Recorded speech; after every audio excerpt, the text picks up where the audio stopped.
Well, I just wanted to, first of all, say thank you, all of you, for being willing to be here today, this evening, on a Friday night. It's really nice of you, and a lot of you, and there's so many things you could be doing tonight, and so that really says a lot that you'd be willing to come to a meeting at the church and dress up, and I'm really, really honored that I get to be with you tonight. I wanted to just start by, maybe I could just share with you a little bit about me. I'm very grateful for Karen, and I've had a lovely opportunity to work with her a little bit over these past few months. As a member of the Kansas City Stake, I'm very impressed with the public affairs efforts over on this side of town. It's pretty cool. I get to come over here all the time. I still work very closely with the faculty and staff at Mid-American Nazarene. I've started to do a little bit of teaching over there, which is kind of exciting as a Latter-day Saint. So I am from the Salt Lake City area. I'm married. I have, my husband and I have been married for 18 years, and we have 4 children. 16-year-old daughter, 14-year-old daughter, 11-year-old, and 9-year-old sons. So we kind of cover all of the gamut around like high school, middle school, elementary school. And that is one of the reasons why I'm very passionate about the work that I do, because as a mother, this is a big deal, like trying to understand how to parent our children in the world that we live in today. It's a lot. It's a lot to deal with, and it's tricky because it's not necessarily the same at all as the way it was when we were younger. We can't say, okay, I know how to do it because this is how it was done when I was a child. Working in the world where technology has exploded and things are so different, we're kind of pioneers as parents in this realm. So, as Karen mentioned, I have a master's degree in counseling, and I was not planning on becoming specialized in the work of sexual addictions. That wasn't something that was actually even on my radar, but I do love working with families. I love working with couples, and a professional mentor of mine who has been working with couples for 20 years said if you are interested in working with couples in this day and age, you pretty much need to have special training in the area of sexual addictions because it's pretty prevalent across the board. I still wasn't very convinced that that's what I wanted to do, but I had a very unique experience. I have sort of a strange and unique talent that I am able to read while I'm running on the treadmill. And many of my I've received a lot of guidance from the Spirit while running many miles and reading many hundreds of pages on the treadmill. And one day I had been contemplating this close to graduation, and I had a very distinct and powerful impression that this was the work that I was supposed to do. It was undeniable that this was what God would have me do, that I needed to get this training. And I knew it was a revelation because it wasn't something that you always kind of know it's a revelation when it doesn't come from you. You like had no, I had no intention, and all of a sudden I knew. And so I immediately went up and told my husband I need to do this training, and I don't know where God will lead me, but I will say it has been a profound experience, and I have been absolutely deeply blessed to learn about this and to hopefully be an instrument in God's hands to help, first of all, to help me as a mom, as a wife, as a woman, as a Latter-day Saint, as a community member, and as a professional, just be an instrument in God's hands wherever I can. And it's been such a fantastic experience that I have, I've been able to get into doors into speaking. It's just so deeply needed, and it's deeply needed by every congregation. And so I have the great privilege of, I've worked with many pastors of many churches throughout the Kansas City metro, and have just had remarkable experiences over and over again. So I'm just happy to be here, and I hope that we can have a really good discussion. I will be doing a lot of the talking here in the beginning, but I'm really hopeful that as the hour passes, and then what I'll do is I'll sort of open. And I'd like you to be, if you have questions, please write them down. I would really like to give a fair amount of time to sort of some questions and answers and some discussion there toward the end. And then at the end, what I'll do is I will set up I've got sort of a lineup of what we'll talk about next week so that you kind of have a little bit of an idea about what to sort of look forward to for next week. Because I will set quite a bit up that will be leaving you there will be a lot next week too. So hopefully that makes sense. Now we're all here tonight because we all have family that we love. And we're here because we care deeply and we want to know how best to serve them. And we want to know how to be instruments in God's hands. And that's really powerful. And so I want to open with this poem that you might recognize. We heard it recently by Elder Maines of the 70, but it's actually, as I researched it, it's been quoted many, many times over the last 15, 20 years in various conferences in the LDS Church. It's called The Echo. And it says this: "'Twas a sheep, not a lamb, that wandered away in the parable Jesus told, a grown-up sheep that had gone astray from the 99 in the fold. Out in the wilderness, out in the cold, 'twas a sheep the good shepherd sought, and back to the flock, safe in the fold, 'twas the sheep the good shepherd brought. And why for the sheep should we earnestly long and as earnestly hope and pray? Because there is danger, if we go wrong, they go wrong, they will lead the lambs away. For the lambs will follow the sheep, you know, wherever the sheep may stray. If the sheep go wrong, it will not be long till the lambs are as wrong as they. And so with the sheep we earnestly plead for the sake of the lambs today. If the lambs are lost, what a terrible cost some sheep will have to pay." So as parents and as spouses, we want to do our very best to know how to serve and love and care for those around us who might be dealing with a lot of very heavy issues around what's going on in the world with pornography and sexual addiction.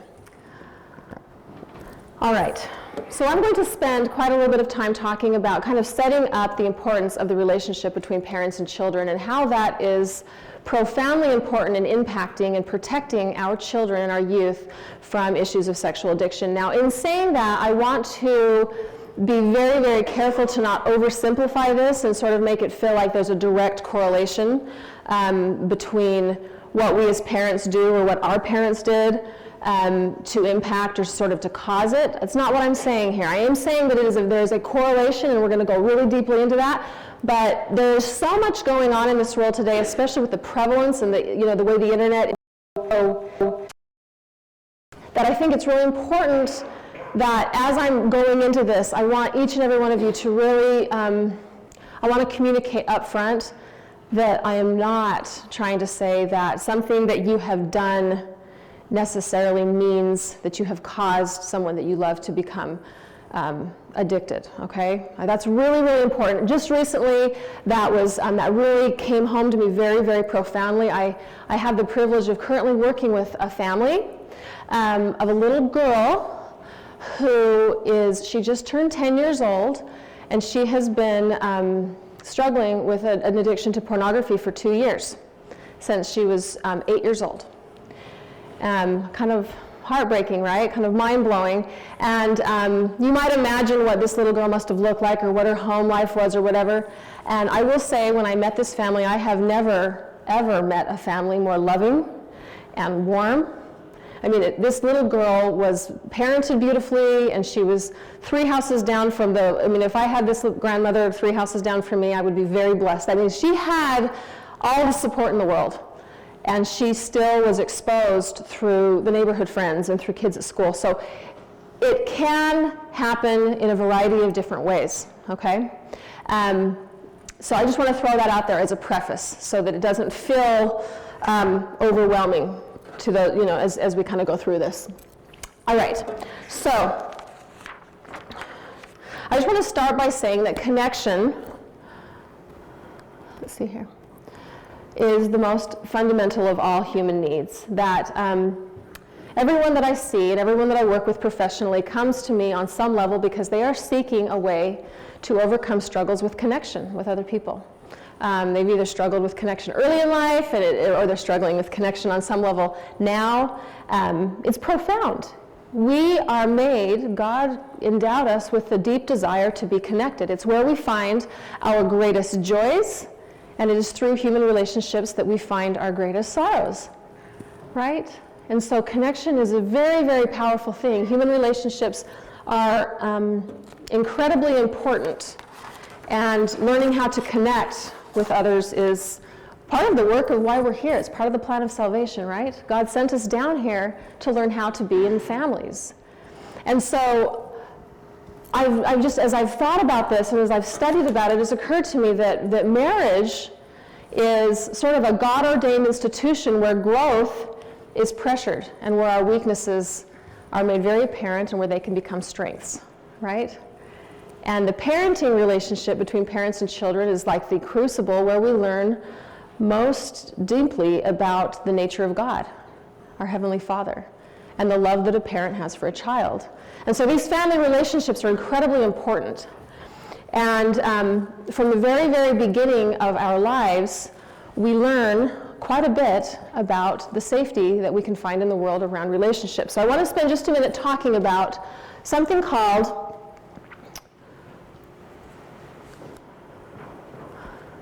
attachment. So from very early in life, we begin to display consistent behavior patterns when exposed to stressful situations. These consistent behavior patterns are called attachment styles. So basically what happens is when we are born, from the very, very earliest periods of our lives, our brain is rapidly growing. Okay? And we learn from the very, very beginning, starting from like the third trimester, in utero through the second year of life, the brain doubles in size. And we are learning about safety, about love, and about connection. So while you may think that in those first 2 years not much is going on, a whole bunch is actually going on. Every touch, every cuddle, the way the mother and the father speak to the baby in that sweet high-pitched voice, every time the child reaches out his finger, we reach out our fingers and grab, the baby knows how to grab from the beginning of life. All of those experiences are actually forming thousands and thousands of neural pathways in the brain of the child. So those very, very early experiences in life are profoundly impacting the way the child sees him or herself and views their safety in the world.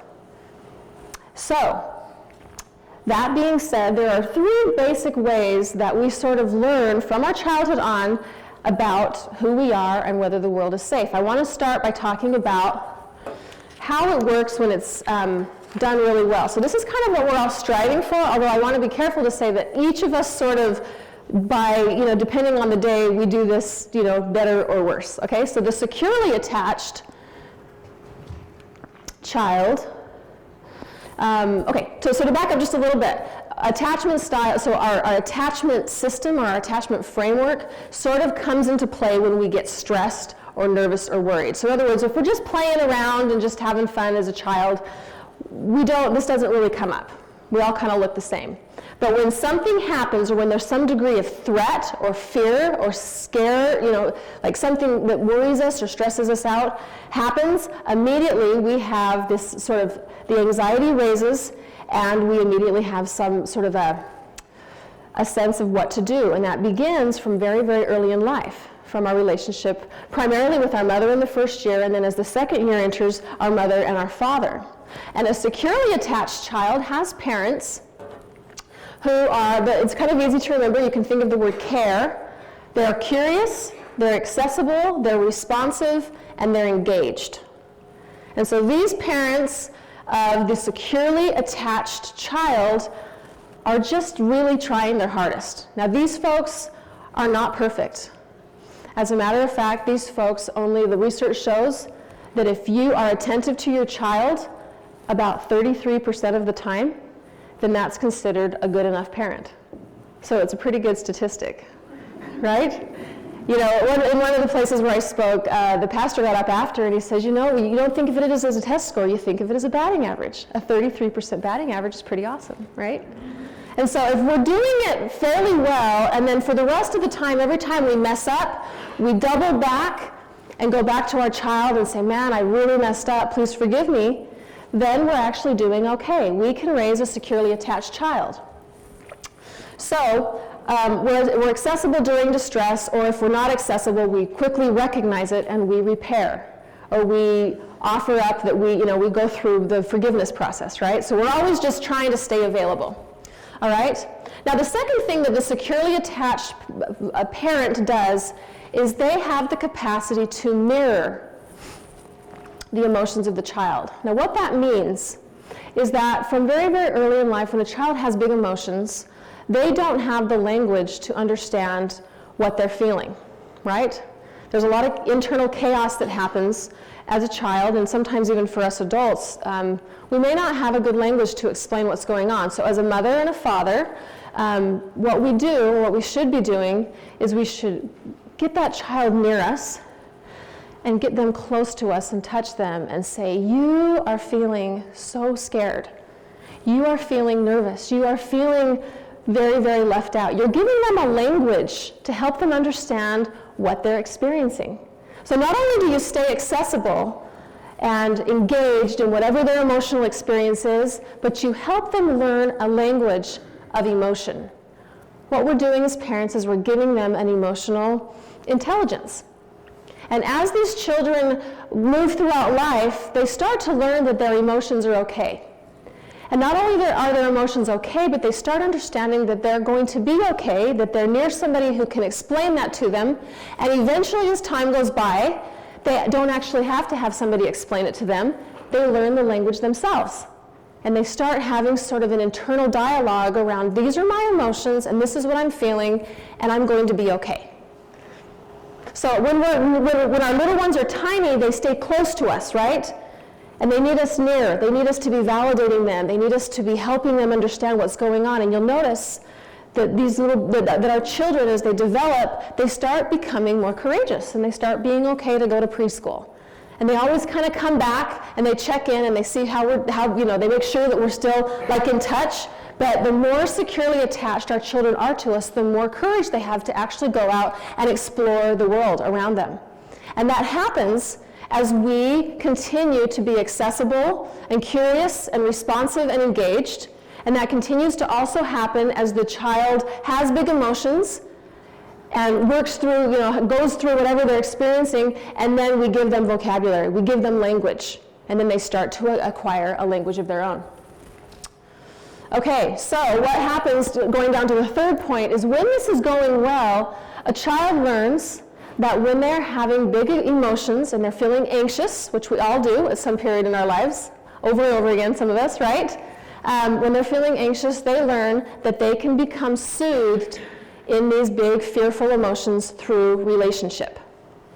This is really, really key, because we are all wired to be soothed in relationship to others and to God. That's how God made us. We are all down here, and we are going to feel scared. We're going to suffer, but we're not really wired too well to suffer alone in isolation. Anything that we're experiencing, whatever that pain is in this world, brothers and sisters, we can do quite well and quite competently, but we are not made to do it by ourselves. Think of anything that you've been through, and think of how you did because you had somebody who loved you and who you loved that was near you, that could help you work through it and not be alone. And so that's what we want to instill upon our children, is that the slings and arrows of this life are going to happen, but they don't have to do it alone. And they come to learn that there are safe people who are stronger and smarter, and they can be near me and help me feel like I'm going to be okay. All right, so when those things happen well, the securely attached child gains an identity of competence. They learn that they can get through things and that life is going to be okay. And that's when the beginning of their own identity starts to happen. That they learn that life is, that the world is a safe place, that people are safe, and that they can maneuver and manage themselves in a scary world. And they start to be competent, even as very young children. They get courageous. Okay, so that is the securely attached child. That's kind of what we're all shooting for now. Every one of us, we don't do this all the time, right? The best parent in this room, which is certainly not me, is not securely, we don't do this all the time, but that's what we strive for. And this is powerful stuff. It's been very life-changing for me. because I don't particularly think for myself that parenting is incredible. For me, it's not very intuitive. Like, it feels like the thing that seems obvious to me is not always the right thing to do. And a lot of it probably has to do with the way we were parented, right? So maybe if you were parented in a home where this happened all the time, it feels very natural, right? Okay, so let's move on to the next section. So on to the anxiously attached child. In this particular situation, we work, the parent of an anxiously attached child, and I really feel very strongly that each of us, or each of these kind of sections, have parents in general, people in general, are trying their very hardest. It's just very seldom you just run into somebody who doesn't care. That's my experience, is that people are doing the best that they can. The child who struggles with anxious attachment has a parent or an attachment figure who is fairly inconsistent. Now that can be for any number of reasons that are very honestly come by. There can be a lot of stress, there can be mental illness, there can be poverty, there can be abuse, there can be all sorts of things that go on that make the parent somewhat inconsistent, unpredictable. Meaning that the child doesn't really exactly know what to expect as time goes by when they feel their attachment needs rising. So when something big happens and they feel stressed and scared and anxious, there's not a sense of, I know what to expect when I go to mom and dad. And so what happens then is that child becomes a little bit anxious and sometimes gets kind of loud, right? Because sometimes, I mean, we've all done it, or at least maybe we haven't all done it, but I've done it, where,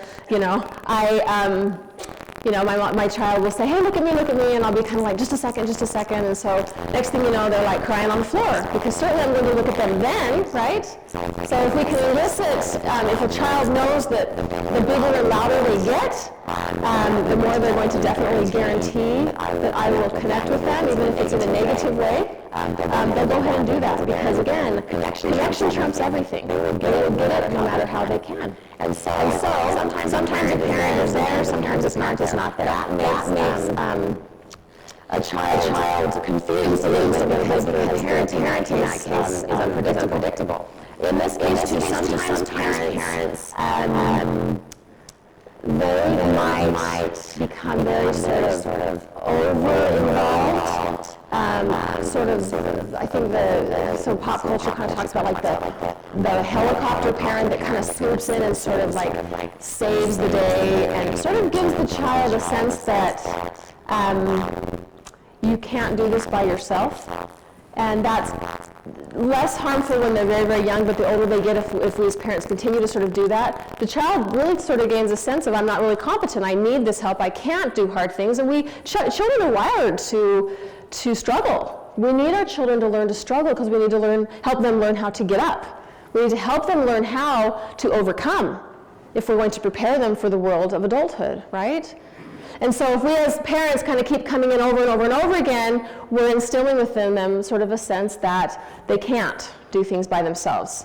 The other thing sometimes that happens with an anxiously attached child is parents that struggle in this way are, they don't mirror well. In other words, sometimes they can be sort of overwhelmed by the situation themselves if a child is stressed out, and that's not very soothing for a child. So a child, in this case, may not really receive a good mirror for what they're experiencing because their stress is causing the parent's stress, and the parent then is communicating, this is stressful, but it's not a very soothing kind of thing. And so they are not mirrored well. And an insecure identity develops. In childhood, they are loud. And I want to say, for sure, developmentally, all children throw temper tantrums. So if we have children that throw temper tantrums in the grocery store, that does not mean you have an insecurely attached child. That means that means it's probably a normal child. So we're looking in this case for sort of traits, personality traits, not like a state. Because developmentally, kids are going to be loud sometimes. But in general, a child who struggles with anxious attachment is going to be quite loud and need a lot. They're monitoring all the time to make sure these needs are met, to make sure they're not invisible. Okay, so the next one is the avoidantly attached child. And in this case, The attachment figure, the child learns very, very early on in life that they have a very consistently unavailable parent. And once again, these are not bad parents, okay? I want to make sure that's very, very clear. These folks struggle sometimes with their own ability to feel big emotion. Oftentimes they were raised in homes where emotions weren't always welcomed, or at least big emotions or complex emotions were not always welcomed. So the child learns very early on that that's not safe, and so they also learn that if they have any sort of fear, or if they're scared or whatever, they learn that they got to just sort of take care of that by themselves.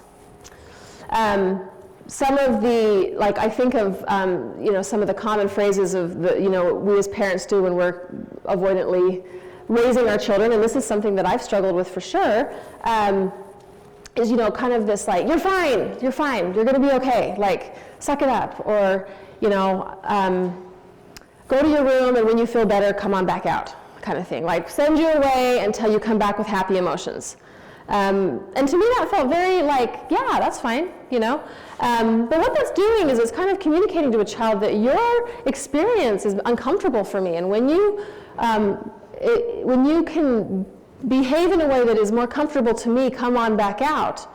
The problem there is that they learn, it's not that the emotions go away, they just learn really quickly to kind of make them go away, to shove them down, because what's going on there is that although an avoidantly attached child sort of learns how to make those emotions go away, they're still feeling them. Physiologically, their body is still needing to be soothed. Right? But they learn to go play a video game, or eat a Twinkie, or get on their phone and start texting. They do something to sort of calm their bodies down. They learn how to, in other words, soothe themselves non-relationally. Now, these are tricky folks, and I will say that I definitely am sort of, fundamentally, I'm definitely sort of a recovering, avoidantly attached child, for sure. And it's a kind of a complicated little thing, because avoidantly attached kids tend to be very high achieving. They tend to really become immersed and sort of academically they do well. They become very, their self-esteem comes from high performance, because it doesn't come from sort of the unconditional love of others around them.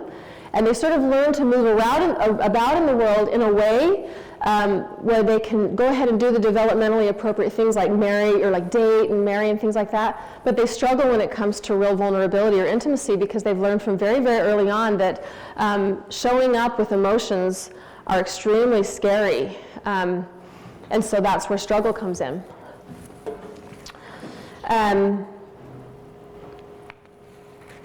Yeah.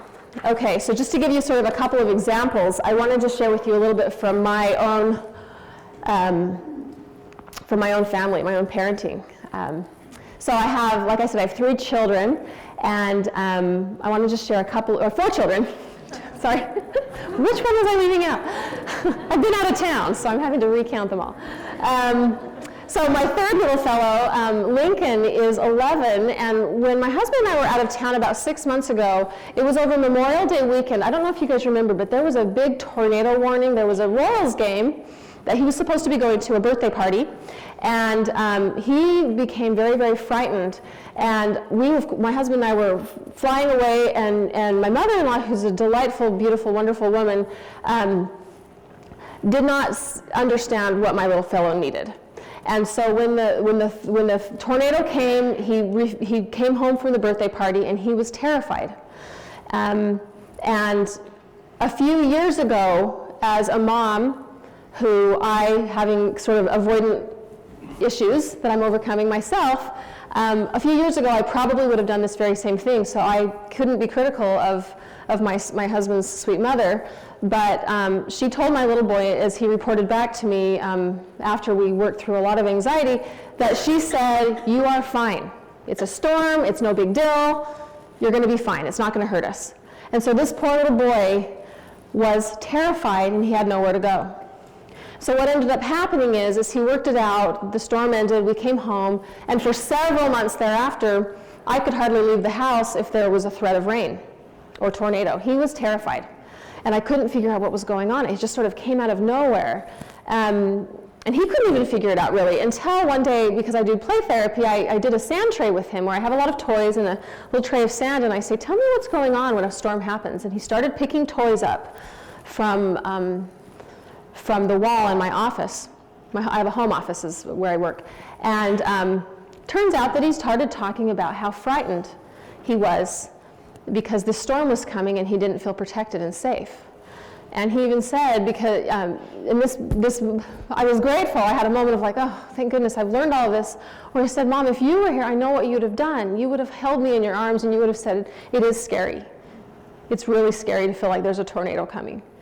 And we're going to be together and we're going to be okay, and I'm going to stay right by your side, buddy, and I'm going to protect you.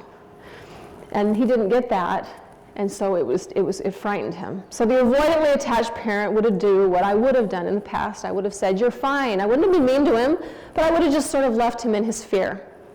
An anxiously attached parent would probably become a nervous wreck right along with the little fellow, and gotten so nervous that, yes, we were right there accessible and, you know, in the situation with him, but not necessarily comforting. And a securely attached parent would sit with the child and let him express what he was experiencing, and sit there right with him and be that bigger and stronger, safe other, and give him a language for what his emotions were. Okay, so now I want you to just ponder for a second, because this is when I was learning all about this man and my wheels were turning and I was thinking like, I wonder, how are you guys doing as far as like thinking like in your own past, in your own childhoods, were you predominantly a securely attached child, an anxiously attached child, or an avoidantly attached child? Nobody has to like raise their hands. And there's, it's not like you're in one category and that's it, but there's usually sort of a dominant theme, right? So think about that for a quick second. And I always try to remember as we're working through this in my clinical settings, because a lot comes up around we're every version of ourselves. We are each a representation of every day of our lives, right? So we are the culmination of our childhoods, of our adolescence, of our early years, of what happened 10 years ago and 5 years ago and today. And that is very, very, it's embedded in our brain, and sometimes we react to something that happened in 1995 in real time, right? And so I always am careful as we're working through a lot of our, struggles around attachment issues to remember to have grace for our parents. They did the best they could. We're doing the best we can. And also to remember as parents, I work with a lot of parents who are struggling with teens with issues around sexual addiction, to have grace for yourselves, that we are all just doing the best that we can. All right. So going back to the avoidantly attached child, when one does not know how to be soothed relationally in times of anxiety and distress, as I mentioned before, he or she will learn ways to be soothed non-relationally. And as I mentioned before, when a child is sort of sent away sometimes, it's not like they stop feeling those feelings of anxiety and stress. They will just learn how to become soothed in ways that are not relational. And this is the birthplace of all kinds of addictions, not just sexual addiction, but of all addictions, alcohol addiction, drugs, gambling, shopping, you name it. Addiction is really simply just the striving to get a healthy need met. That's all it is, brothers and sisters. It's people that struggle with addictions are not bad people. They're good people that are trying and being very creative in trying to figure out how to get a healthy need met when they don't know really how to do it. And incidentally, as far as like what I just mentioned, sort of there's more than what I'd mentioned, but the addictions around food, whether it be, on the end of like anorexia or bulimia, sort of binging and things like that, those food-related struggles extremely complicated. They're very, very tricky, and I'm sure there are people in the room who have struggled or know and love people who have struggled with those. Those are really, really tricky, as well as addictions of a sexual nature. And the reason why these two are really kind of up there, they're the hardest ones in many ways to overcome, is because in many ways other addictions can sort of be left behind, right? You know, if you struggle with gambling, you know, we can work towards sort of cutting it off. But we can't cut off these things that make us uniquely human, these God-ordained ways that we live, and the way life is perpetuated through our human sexuality and through food. So they are kind of tricky because we have to figure out a way to manage them in the way that God ordained them to be managed. Okay, so that just brings me to the point that sexual addiction is really in many ways not about sex. These are not people that are perverts. There's just a lot of, I think, sort of stereotypes of what people look like when they struggle with sexual addiction, and I have come to find through my clinical work that it is just not the case. I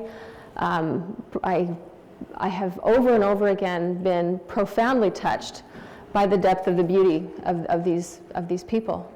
That they're struggling not with what we think they're struggling with. They're having struggles with intimacy. They don't know how to be close. They don't know how to reach when they're feeling high degrees of stress and anxiety, and so they have learned how to reach in ways that are non-relational. And that's why I think sexual addiction is so tricky in many ways, because it is a way to connect with something that is sort of a replacement for a human being. And not to mention, I'll go into this a little bit more later, but that it is just accessible. It's everywhere. It's easy. And it's, for a variety of reasons that I'll talk about in a minute, it does the trick in many ways temporarily to help one feel a little bit better for a moment before they sink into a lot of shame. Okay, so just a few statistics. 97% of those who struggle with sexual addiction speak of some sort of emotional neglect as children. These are not like, I kind of like to think of this as like first world neglect. These are kids that aren't like, it's not like the Harry Potter thing where they're locked in the, under the stairs or anything like that. It's nothing like that. As a matter of fact, I think in my own early parenting days, my children, we had a family home evening about this not too long ago. We were talking about empathy.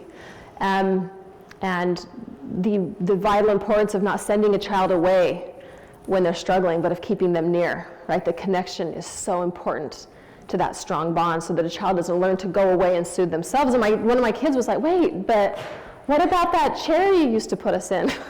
Like, we call it the uh-oh chair, and I just sent those little ones away. If they were getting on my nerves, off they went, And so anyway, strategically, when I learned about this, of course, the uh-oh chair went away and it turned into the cuddle chair, where we would sit and cuddle with one another and talk about what they were experiencing, and I would try to mirror for them and give them words for their emotions and things like that. But I did it, I sent them away. It felt kind of like the old timeout thing. In lots of parenting realms, it's very, very popular. But I would venture to say that it's probably, unless we feel like we're going to hurt the child, we should keep that child near us. We should make sure that they always know that whatever they're experiencing, that connection is key to their being able to regulate themselves. And our ability to stay regulated emotionally as parents is fundamental to helping them stay regulated as children. Now, that is not easy. I'm the first to say that is not easy, and that is kind of like the work of parenthood. We'll be doing that all of our lives, learning how to do that, right? Okay, so those who struggle with intimacy almost always were raised in homes, where the full range of emotion is not allowed. And what I mean when I say that really is just that big emotions are uncomfortable. Like I said, I have a couple of teenage daughters, and they get really big and loud, and it's sometimes hard to sit in that with them, right? Especially if in our own childhoods that wasn't something that was really done. It's really hard to stay engaged in that and to soothe them. And I found it very counterintuitive. There was a part of me when I learned about this that thought, there's no way that my validating my daughter's grief that she didn't make the school play is going to help her feel better. But by golly, it did. One time she came in, and we were actually getting ready to leave for a little kind of a weekend family experience in the car for several hours, and she was just really big and just sobbing and so upset, and I was just learning about this, and my husband kind of looked at me and was like, well, why don't you go try that new thing, kind of, you know. And I'm like, okay. And so generally it would be like, Maya, we got to go, 10 minutes, out of here, you're fine, who needs a school play? I bet you wouldn't even like it, I would do all of the invalidating things, like, try out for the soccer team, like, or, the kids at the school play aren't, they're not the kind of, I would have done every little thing to talk her out of her emotions, right? I just would have. I'm 100% sure that's what I would have done. And so instead I'm like, okay, like pretend like you feel confident about this. So I sat down with her and she's like sobbing. This is a high drama girl. And just sobbing, didn't make the play. And I put my arm around her and I'm like, oh my gosh, you are so sad. Of course you're sad. Every 8th grader wants to make the school play. That's a big deal. Like, you're sad and you should be sad, and I'm so sad with you. And I have the very lucky advantage, brothers and sisters, that I tried out for 15 things and I made none of them. So I'm like, I get it, Maya. I totally get it. I tried out for volleyball, soccer, basketball, student council, and she was like, whoa, Mom, you were a loser, And I'm like, and look at me now. I'm fine, but it's so sad. I get it. I've been doing this for years, and not the validating part, but not succeeding, My whole middle school and high school experience was like fraught with failure. And it was the weirdest thing that she kind of looked at me and we laughed together and she's like, it is sad, huh? And I'm like, yeah, it's sad. And she's like, it is sad and I'm really sad, but we're going to go and let's go try to have fun, Mom. And I'm like, okay, let's do it. And I was shocked. I was like, and my husband's like, what did you do? And we got in the car and we were able to do our thing because she was able to felt. And we've maintained as I've talked to my husband over the years, as I've been doing this, that I am so blessed by anyone I'm able to help outside of my home. But the blessings have come most profoundly in my own ability to parent my children in a way that I did not know how. And that's because I didn't know how to feel their emotions with them. I couldn't tolerate it. It was too hard for me. It was too uncomfortable. And so now that I'm learning how to do that, and I don't do it well every time. My goodness, I don't do it well, and I definitely do a lot of repair work with them. But it's different now.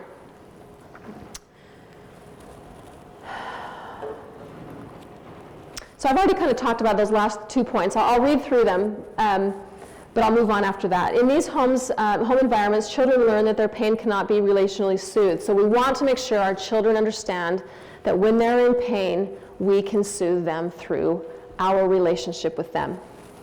Final point, when in pain, they learn to further isolate themselves and find ways to soothe themselves non-relationally when experiencing intense rate negative emotions. So this is where we have the gift, brothers and sisters, of loving our children and remembering that the opposite of love is not hate. I believe that the opposite of love is isolation. Love is connection. Love is togetherness. Love is letting our children and our loved ones know that whatever they're experiencing, we want to be there with them. And we do not want to isolate them. We want them to learn that life is tough, that things come our way, but that together as a family and as a community, we can work together and become healed and become soothed. We can make things better in a tough world by being together. And we never ever want to isolate when we're feeling anything painful. All right, I began this little session with sheep. I want to end it with sheep as well. So I want to read Matthew chapter 18, verses 12 through 14. And this is what it says. How think ye, if a man have 100 sheep, and one of them be gone astray, doth he not leave the 99, and goeth into the mountains, and seek that which is gone astray?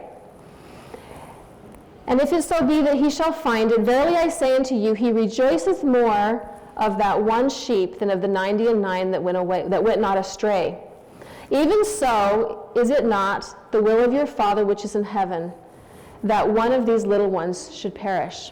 And when I read this, I thought about my husband, who, as we have gone through the struggles of parenting together, he often kind of pauses me and says, okay, how would our Heavenly Father do this? What would he do? The wise and loving Father in heaven. How would he handle this difficult parenting situation? And what he has taught me helps me think, or kind of relates to this little parable of the sheep. That our Heavenly Father, the perfect example of a loving Father, he goes after us. When a sheep strays, regardless of why the sheep is straying, it does not matter. In this case, in this parable where it's Jesus Christ seeks after that sheep. He never isolates.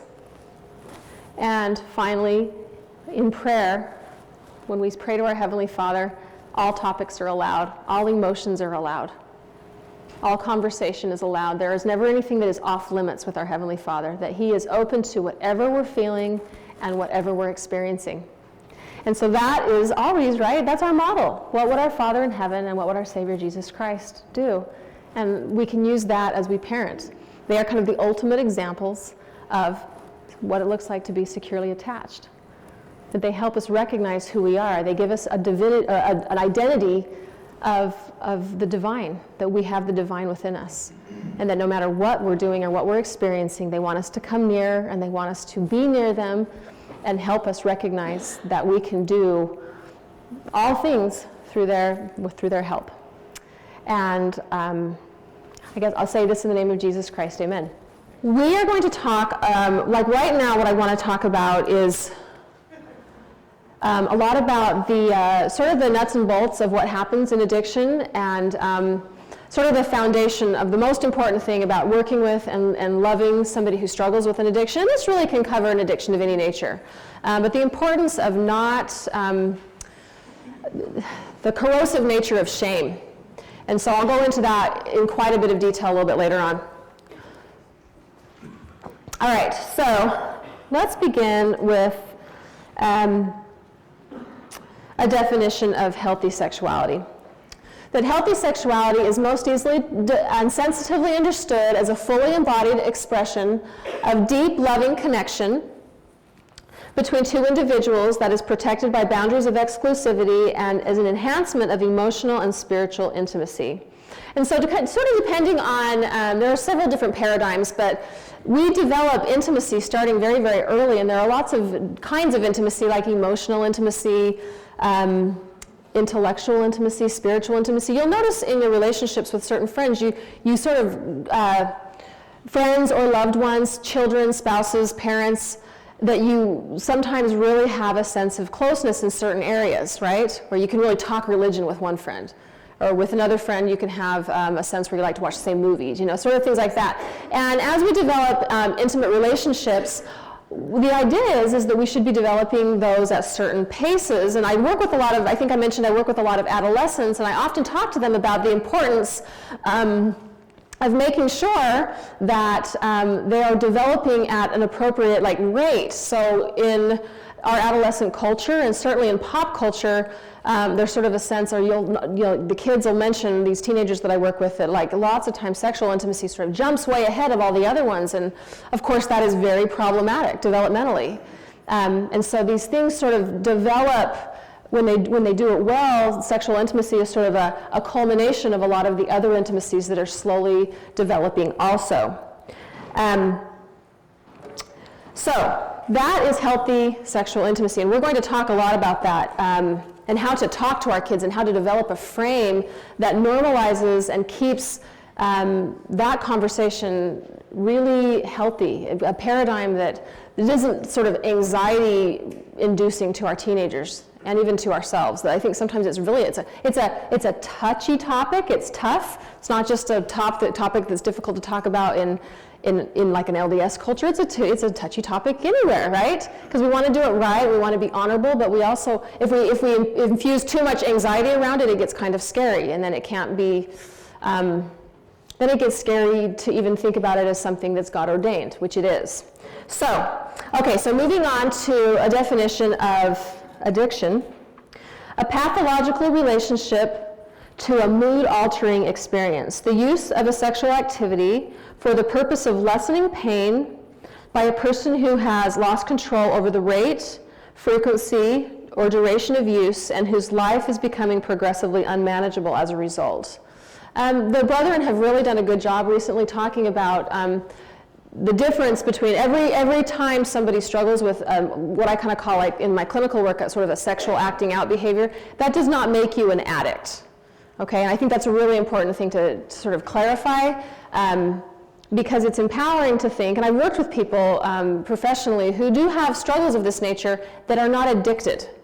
There are some that are addicted, and either way they can be helped. Somebody came up and said, okay, how late is too late? Like, is it too late for me to kind of help? I want to definitely, we'll talk a lot about this, but I feel like I got to throw this out as a preface. Due to the miracle of the atonement of Jesus Christ and the healing nature of God, and the fact that He is the creator of all things, including the human brain has the capacity to heal and grow for our entire lives. And so while I will be talking a lot about what happens to the brain as a product of addiction, I want to make very clear as a preface that this can be healed. That this is not, I don't want to impose like a hopelessness about what I'm going to talk about. It's serious and it's a big deal and it takes a long time. It doesn't get fixed in 6 weeks, but it can be healed. Okay, so that's really important as far as to start. Okay, so I mentioned a few minutes ago that our tendency to kind of want to self-soothe can sort of be manifest in a variety of different ways. But in this day and age, it does feel like sexual addiction is sort of a tsunami that has overcome our society and our world, really, right? So the reason why that is the case is because just within the last, generation or so, as we all know, because of the birth and the prevalence of the internet, pornography is incredibly accessible. In many ways, it is free, so it's become affordable and it's anonymous. So for these 3 reasons, it has become sort of a drug of choice. It's easy to come by. Back in the day, when I was a child, I'm 42, when I was a child, I think you had to kind of like go to, the corner market, or you had to go out, make some effort to go out and get it, and go through the shame of buying it or whatever. Now that is not the case, that it is very, very easily come by. And it's also, we're vulnerable to this because, again, human sexuality is God ordained. It's not a bad thing, It has the potential to be very corrosive in nature and very damaging, but by definition, God made us to be sexual beings. And so to use that beautiful thing in the wrong way is a very sort of tricky way that Satan kind of gets to us by something that in and of itself has all the value in the world. It's what makes us, it's very God ordained. All right. So I want to spend a few minutes talking about what the human brain looks like when a child that is developing into an adult is securely attached. Okay? So this is the human brain that is healthy. Now I want to say this as a preface that, okay, so I'm going to just show you this is my hand, obviously, but this is kind of the best way to describe the human brain. So pretend this is my neck, this is my forehead. So orient it like that, okay? This is the spinal cord, and it is sort of responsible for all of our autonomic or automatic functioning, breathing, sleep, hunger, thirst, things like this. If you go up a little bit, this is the furthest back, the lizards and whatnot, they all have this, right? If you get a little bit more evolved, you have what I call the feeling brain, which is right here. This is where we feel our emotions. This is the next to develop.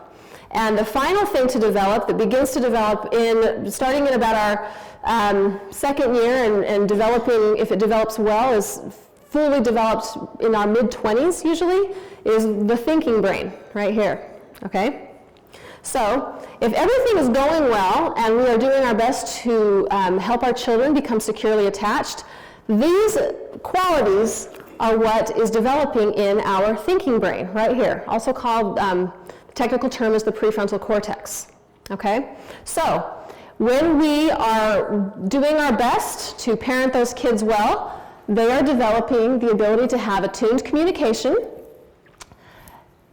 They're able to regulate their body, which kind of means that they're the sort of the gas and the brakes of what's going on in the sort of the stop and go. They're able to sort of do that well. They have response flexibility, meaning that there's that moment of time where there's input that comes to us, and they don't react quickly. They stop and think, okay, what should I do? How should I handle this situation? So a child who is securely attached starts to develop the ability to respond flexibly. They develop the skill of intuition, which is an advanced skill. It happens later on. Insight is the ability to have a map of me, or a map of you, sort of what are you experiencing? And I'm confusing myself here. Okay, so insight is a map of me, back to my first thing. Empathy is a map of you. Okay, so as we're developing, we're basically learning how to interact in a way that has emotional intelligence, okay? Emotion regulation means not being too flat, meaning that when we feel sad, we allow ourselves to feel sad, and when we feel happy, so we have a variation of emotional experiences, but we're not too loud, too big, or too, it's like a stability, right? Fear modulation and morality. So these are the functions of a healthy brain. And as you'll know, those of you who have or had raised children, these are definitely a work in progress. Some days I especially kind of think back of, with my 14 and 16-year-old daughters, some days, we're like 0 for 8, like none of them are working out, And even as like grown adults, like some days we're not on our game, right? Things aren't going so well. And they're not definitely like with our little children, they're developing these, and they're not expected to be doing these things. But this is what we're doing with our children over the thousands and thousands of micro-interactions that we have with them from birth on. And by mid-20s, if our children are fundamentally securely attached, this is what it looks like. Okay, so if you introduce and this is kind of interesting, if a child is not securely attached, these functions are compromised, and they struggle in these areas if they're anxiously attached or avoidantly attached. These functions are also very compromised when somebody has an addiction to pornography. All right, so let's look at the impact of pornography, and I'm going to talk to you a little bit about what's going on. All right, so those who struggle with pornography, so if you just sort of take the list that I just showed you 2 slides ago and reverse it, that's what you've got. So they struggle with, they're disconnected emotionally, they struggle with attention span, impulsivity is a problem, procrastination, disorganization, poor judgment, they lack empathy and insight, and they lack forward-thinking skills. Now, what's going on that is impacting, so it's basically corroding, if you'll remember from the slide 2 back, I'll go back a couple, look at the brain here. So it's kind of flat and we have, there we go. And then you go back to this one, you see how it looks like there's almost like indentations, how it's been sort of corroded into, okay? So what's going on, and that's happening in the prefrontal cortex. This thinking portion of the brain is what's being impacted by pornography. So you probably are wondering, okay, now how in the world does looking at an image have that kind of profound effect on the brain? And so this is what's going on. That if you think about first, like if somebody goes out and takes drugs, they're imposing upon their body a chemical. They're shooting it or whatever they're doing. The thing that's pretty miraculous about the human body is our bodies house a vast amount of chemicals that basically, like the way I like to say it is, it's basically like an inner pharmacy. Our bodies actually have within them the capacity to regulate itself chemically to make us very healthy people. But there also are ways to sort of use the chemicals within our body as if it were like a street drug. Okay, so pornography has the capacity to harness these chemicals, and there's one chemical in particular that is a very powerful chemical that sort of wreaks havoc on the brain, and that's called dopamine. When our body is when our brain is flooded with dopamine at high levels, it corrodes the brain. Now, I want to be clear that dopamine in and of itself is not a bad chemical. It's actually a very good chemical. It's the chemical that mediates novelty, pleasure, and reward. So I like to think, I'm a runner, I mentioned. My body floods with dopamine when I'm finished with a run and I take a big glass of water. It's like a huge reward for me, right? And the thing that's pretty cool about dopamine is that it has a way of imprinting in our brains. That felt good. How do I get it, and where do I get it next time I want it? So I always know where the drinking fountain is because my body immediately knows what to do and what. So it's not dopamine is not like, sometimes I feel like it gets sort of a bad rap. It's not bad, okay? But when there are certain behaviors, of course, that our body learns how to harness the power of these chemicals that are already inside of our bodies. And in the case of pornography, which is usually accompanied by with masturbation, what happens is when that happens, our body is flooded with dopamine to such a degree that it slams into our brain. And studies have shown that it has an equivalent impact of using cocaine on the brain. That is how powerful it can be. And what happens too is when, like in, I'm sure you've all heard about, when somebody uses a particular drug, next time they need a little bit more, that more receptor sites are opened in the brain, and they need a little bit more to get the same impact. And so you have to escalate the behavior, and that is very true also in the use of pornography.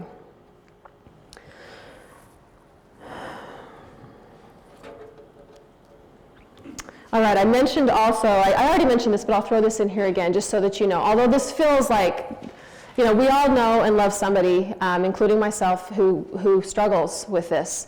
And you can kind of look at this and go, oh my gosh, like, what's the use? This is terrible. Like, how am I going to help somebody who has hurt themselves like this, and sometimes even inadvertently? And I say that, again, it's important for us all to remember that by the grace of God, the brain can be healed. That because of the plasticity of the brain, it is never, ever too late. And that's the miracle, that's the beauty of it, that though it does impact us, it can be undone. Okay, so I want to talk for just a second about the addiction cycle. And this is really, with all of the people I've worked with clinically, this is very much consistent with what they express.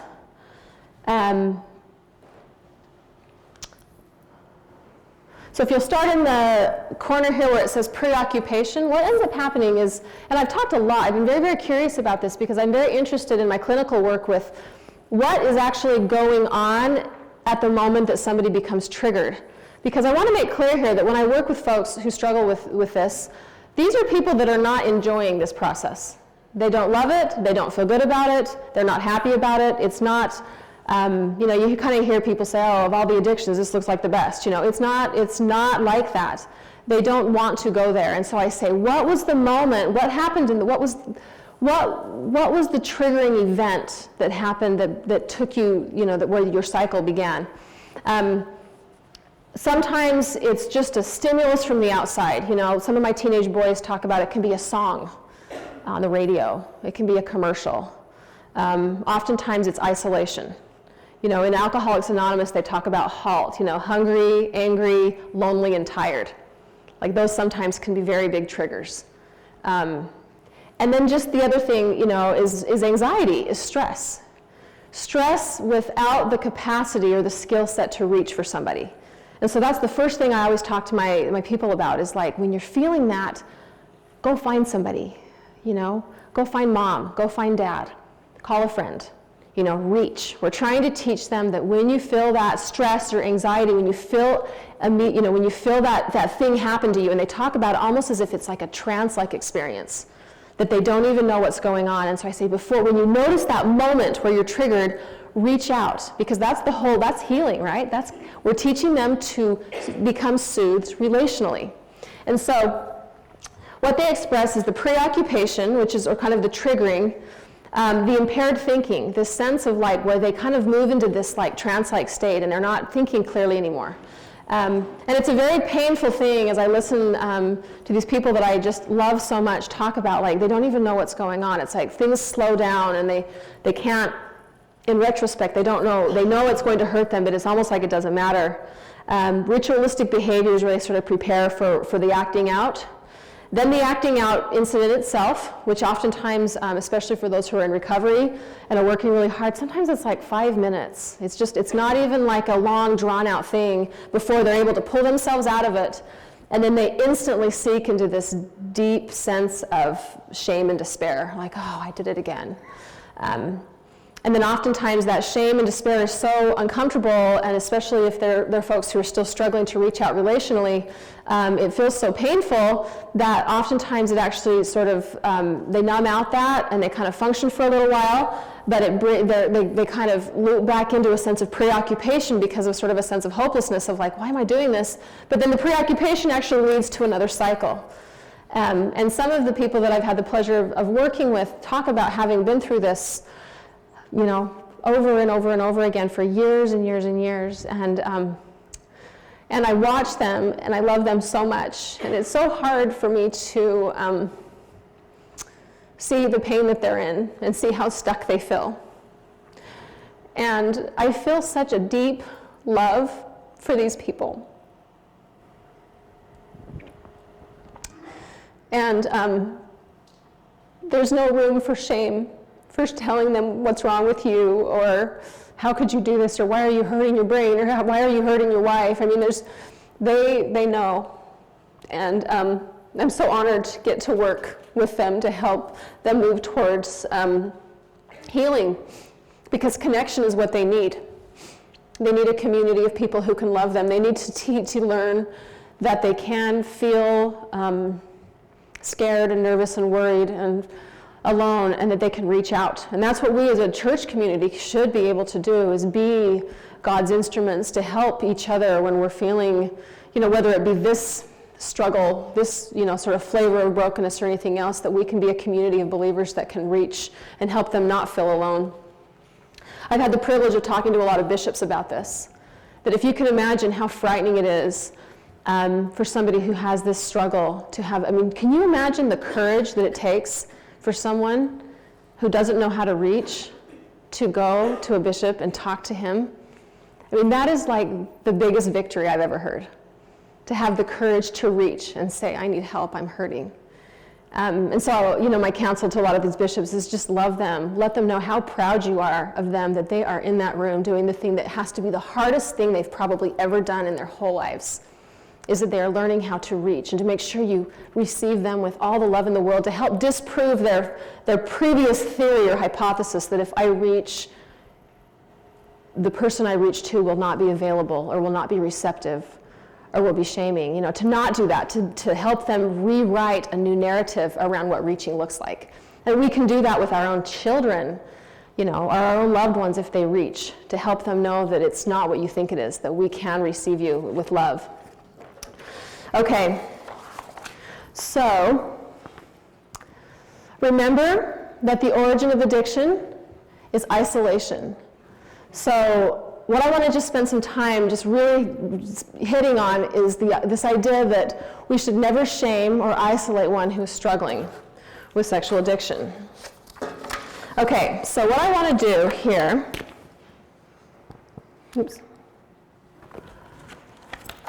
is I want to spend some time talking a little bit about the difference between shame and guilt. And those of you who follow any of the work of Brene Brown will recognize some of this, because these are some of her ideas. But what I want to do is I want to take you with me, if I could. I want to share with you 3 incidences, 2 that I experienced and 1 from Scripture, that helped me have a profound and fundamental understanding between the difference of shame and guilt. So I want to take you with me back to, in my internship training before I graduated, I had the privilege of working at a high school in KCK that was very, very low income, had a lot of high needs kids. And at this time that I want you to sort of imagine and take yourself with me, I'm sitting at a table with about 6 young women, all of whom are displaying various degrees of creative self-expression. So you might imagine like the hair color, the multiple piercings, you know, if it was warm, they didn't have much on. And And a lot of them, I noticed a sort of a commonality was if they could, a lot of them wore hoodies over their head, basically to hide themselves. And when I started working with them, they kind of scared me. They were a tough crowd, and they looked pretty angry and kind of mean. And here I am, like this little, like stay-at-home mom, you know, coming out and seeing the world, and I'm just like pretty terrified of these girls. But slowly, I learned more about them and their stories, and I came to deeply love them, and I came to not care about the mistakes they'd made.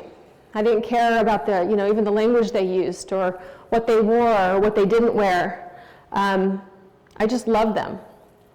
And this pure love, this love that was not based on any preconditions, drew them to me, and they melted and they became very, very dear to me, and they started to feel something that I don't think they'd ever felt before. They felt my unconditional love and acceptance for them. So one day I was working with them, and I started talking to them about choices that we make and the difference between shame and guilt when we make poor choices. I told them, or I kind of explained to them, that when we feel guilty, we realize that we have behaved in a way that is beneath who we fundamentally know that we are.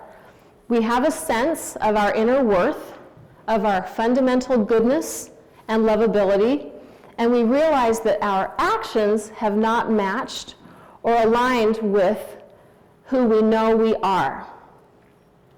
And so we feel bad, but we try to align our actions with fundamentally who we know that we are, because we know our true identity is worthy and lovable. This is guilt, and when we feel guilt, I like to call it godly sorrow, to take it back to the Bible. It's what the Apostle Paul called it. And when we feel guilt, we move towards others and towards God, because we fundamentally know that we are worthy of love and belonging. On the other hand, I explained to the girls that when we feel shame, we have a fundamental sense of our unworthiness, our unlovability, and that we're fundamentally bad, and we feel like we're not worthy of love and belonging. So when we behave badly and we feel shame, we basically just feel that it's just sort of further proof of our badness. And consequently, we don't move towards others. We don't move towards God. We move away from connection, and we become lonely and isolated. So when we feel guilt, the language that we hear in our heads is, I made a mistake, and we move towards others. When we feel shame, the language that we hear is, I am a mistake, and we move away and hide. And that's really, really important. So then I asked these sweet girls if they each had a sense of their own immense worth. And these girls, every last one of them, stared at me in complete unbelief. They didn't even know what I was talking about. As I looked into their eyes, I said to these girls, I said, girls, you are so worthy of love. That came with you into this world. I do not care what you've done. You are beloved. And I love you just because you are you. And I'll never forget this moment, because they cried. The tears were running down their faces, and tears were running down my face, because I don't know that they had ever been taught about their fundamental God-given worthiness. They had never had the benefit of hearing about the divine truth that our young women here at the LDS Church hear, that they are daughters of a Heavenly Father who loves them. You'll notice that nothing comes after that. There's no conditions there. That our Heavenly Father loves them, no matter what. And as I was in a public school setting, I could not articulate this truth to them, but it is my hope that as I looked into their eyes and talked to them about their divine worthiness, that they were just worthy because they were them. I hope that I was acting as a window through which they could begin to see God's love for them. So that right there was the beginning of what sort of I was learning about the difference between guilt and shame, and these girls felt shame. And it kept them really, really in dark places and struggling. So my second place that I want to take you to is to, also in KCK during my internship, and I'm in a basement building of an evangelical church, a non-denominational church, at an Alcoholics Anonymous meeting. I was taking an addictions course, and In this small group meeting, there was a man there who was there for the first time. So when this happens, the protocol of Alcoholics Anonymous is that they kind of stop whatever they were working on the week before, whatever step they were on or whatever, and they just pause and give stories and testimonials to the newcomer as a way to offer comfort and support and hope. So one gentleman, kind of an older, gruff, life-hardened man, testified of his fight with alcohol and how he'd finally been able to overcome this demon, how it had saved his life, it had saved his marriage, and how he was working towards saving many relationships that had been harmed by his addiction over the years. This man spoke with a deep humility and a passion to help others. And most importantly, what I noticed was this man spoke with a deep sense of his own worthiness, of God's love, despite his own brokenness. His own sense of worth led him to feel guilt or godly sorrow about his actions, which then consequently helped him move towards others, which I was noticing in the meeting, and towards God, where he himself was finding help and healing and where he was helping many others do the same. So as this meeting came to a close, I was invited to stand up and hold hands with this unlikely group of new friends as we prayed together to God in gratitude and thanksgiving for his love and kindness that he had offered them in each of their individual struggles. And I tell you that I never felt a stronger presence of the Spirit of God as I felt in that room with that group of men and women who were overcoming their addiction. I learned from them that they leaned upon God and they honored him. And I recognized from them that they knew deeply that God loves broken things. And because of that guilt that brought them closer to God, they were becoming healed. So you see, what I learned here is that our ability to approach God has nothing to do with our individual sins and has everything to do with our deep sense of worthiness, regardless of our sins and shortcomings. If we see ourselves from a place of deeply known worthiness of God's love, then we will approach him and ask him to help us, which includes, most importantly, the help that we will receive from the infinite atonement of our Savior, Jesus Christ. I also came to learn that we each struggle and that we each need the loving arms of somebody, right?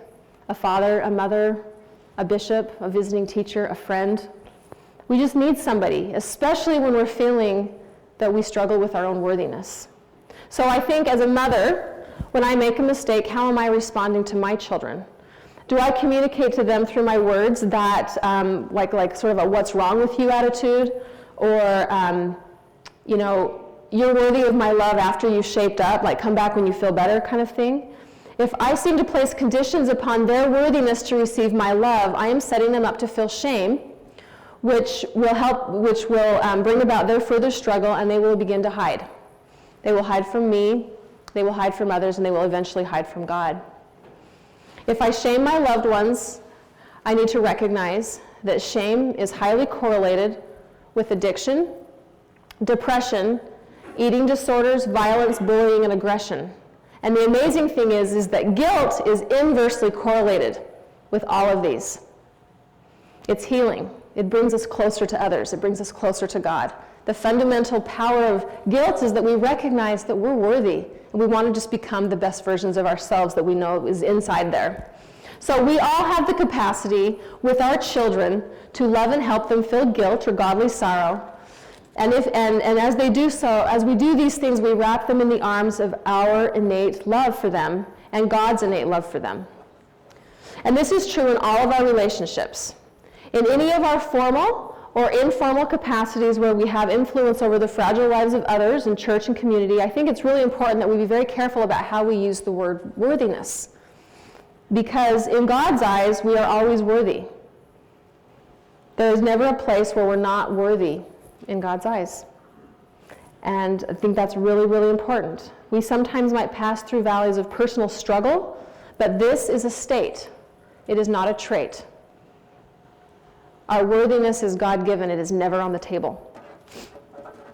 And it endures for eternity. Okay, so one last story. I want to take you to the Garden of Eden and talk to you a little bit about that, just to sort of close up what I'm talking about, the power of guilt and shame. So if you think about the very beginning with Adam and Eve, when they have partaken of the forbidden fruit, and as you well know, because we all know the story, what happens? They hide, right? They feel shame. So if we read in Genesis chapter 3, verses 8 and 9, it says this, "And they heard the voice of the Lord God walking in the garden in the cool of the day, and Adam and his wife hid themselves from the presence of the Lord God amongst the trees of the garden. And the Lord called unto Adam and said this, Where art thou? I have pondered this phrase. We all know that God knows where they are, right? Like, this is no surprise to him. God is all-knowing. But I think what's going on there is that God is reaching out to them to help them, and he wants them to realize that they should never, ever, ever hide, right? They had just partaken of the fruit, and I believe this is very symbolic of his desire that we never hide. He's always asking us to come near to him, even in moments when we may wish to hide in shame. So just as he wanted Adam and Eve to stay near, brothers and sisters, he wants us to stay near, and he wants to teach us to help others stay near us and to not move away so that we can partake of the blessings of his divine plan. I have come to feel deeply that no matter where each of us are in our own journey back to God, we are all doing pretty much the best that we can. I've also come to see that when I have a chance to be near one who is struggling and facing shame and fear, that my kindness and my love and my acceptance of them will lead them back to repentance and forgiveness and healing and a sure knowledge of God's love for them more quickly every single time than shaming, judgment, criticism, or isolation. So it is my hope that each of us can be a window through which others may fill of God's unconditional love, and that through each of us, others can know that the worth of their souls is great, even infinitely precious in the sight of God. So that is the power, brothers and sisters, of sort of understanding fundamentally that we sometimes struggle with anything. I mean, we're talking about addiction tonight, but really this covers everything. And we are in struggle personally. Shame never helps. It is cruel and dangerous every single time. We need love and acceptance and sort of a sense that we can get through this together. So in conclusion, I just want to highlight, just sort of reframe the struggle with addiction, that it is painful for everyone, that those who struggle with addiction are in a lot of pain themselves, and they feel stuck, that shame never helps, and that if we're in a situation where we are parenting someone who's struggling, feeling shame ourselves never helps either. I mean, I've gone to bed on a few occasions at night and just thought, I'm just the worst mom in the world. Like, why do I even bother, Like, I definitely, teenage daughters, I think, do it to me. I think it's easy to, for me at least, those little boys are like a breath of fresh air. Teenage daughters are hard, right? At least for me.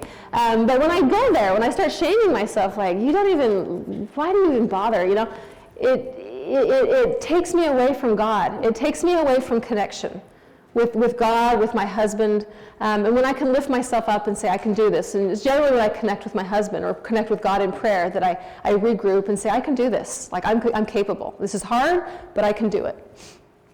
So we should never shame ourselves if somebody's struggling around us, even if it's our children, because we're doing the best we can. I just don't know a day when I haven't tried. I don't always do that great, but I'm doing the best I can for that moment. And as long as we keep that paradigm in mind, we can keep going, right? And then finally, through the power of God's atonement and the miracle of the changing nature of the brain, we can become healed, and so can those that we love. All right, so for next week, we're going to talk about specifics on teaching children about healthy sexuality. I use my own children and what we've done in my home as an example, and luckily since I have sort of the whole gamut from high school, middle school, and elementary school, we'll go through all of those. I want to talk about some specifics on helping children who are accidentally exposed, and some details on sort of the external filters that we like what my husband's done a lot of research on a variety of like components to kind of protect our iPhones and computers and things like that. I'm going to talk about that, and I'm also going to talk about how, sort of more about the internal filter, like how the relationship can help and what to do to help our adolescent children as well. Framing conversations on healthy sexuality for our youth, working with youth who are struggling currently, support to family members whose spouse may be struggling, and then kind of extend it to the community of the church and how we can help one another and sort of become a safe place in our church congregations to sort of help us overcome and sort of recognize that, I love that Elder Uchtdorf mentioned that, the church is like a body shop, not a showroom, and to sort of become that kind of a congregation. And I say this in the name of Jesus Christ, amen. All right, so we have about 20 minutes. And I'm sort of happy to do whatever is most comfortable for y'all. If you have questions, I will certainly, I hate to say I'll answer them, I will respond as best as I can. So, and Karen has papers if you'd like to write something down anonymously. Is there anything, President, that you'd like to add? No, you're wonderful. Thank you for your time. I do have a question. Okay. Since in the leadership role, that word worthiness shows itself often. Yeah. And I wonder if you have suggestions of better terms that might be more useful and helpful. Yeah. Okay, so what President Boyack had mentioned, did I say your name right? Yes. Okay. What President Boyack had mentioned is oftentimes the language in the church, we use the word worthiness quite a bit, and as I have worked through my training, I have become very, very aware of that when I have, spent a lot of time working with folks who struggle with issues of shame, because boy, it sure does hit home when you start to feel like my identity is at stake because I am in struggle around something that has to do with maybe a temple recommend sort of thing or something like that. I like to use, I prefer in my own work with people, even in like, I would use the word preparedness, perhaps more than worthiness.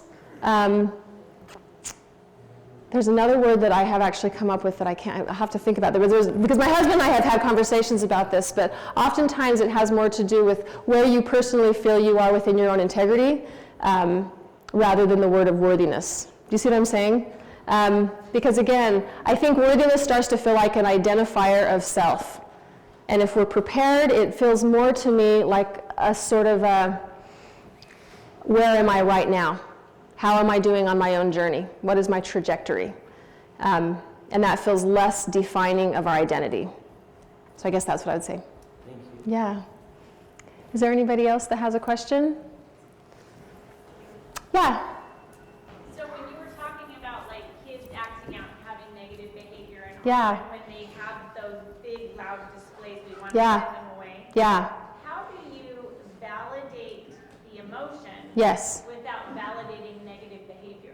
Right, so what she said is that sometimes, and this is a really good question that every time I speak somebody asks it, and I have little kids so I understand why you ask it. When a child is acting out and having big emotions and big behaviors that sometimes are not actually appropriate, right? How do you validate the child and their sense of self without validating the behavior?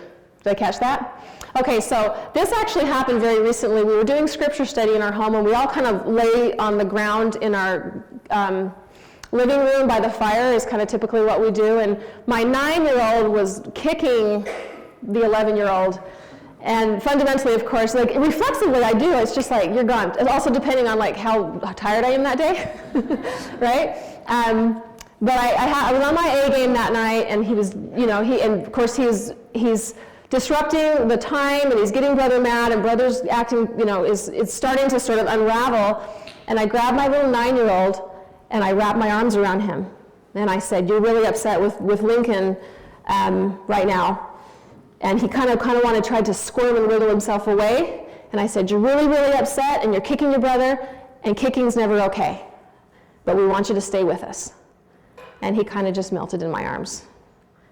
Okay, now that being said, I've probably done it wrong 10 times where I did it right that one, right? But what I want to communicate there is, I guess, and it's hard to do, but oftentimes we say, this is what you're experiencing, and I understand that you're experiencing it. This behavior is not okay, but we want you to stick around. We want you to stay.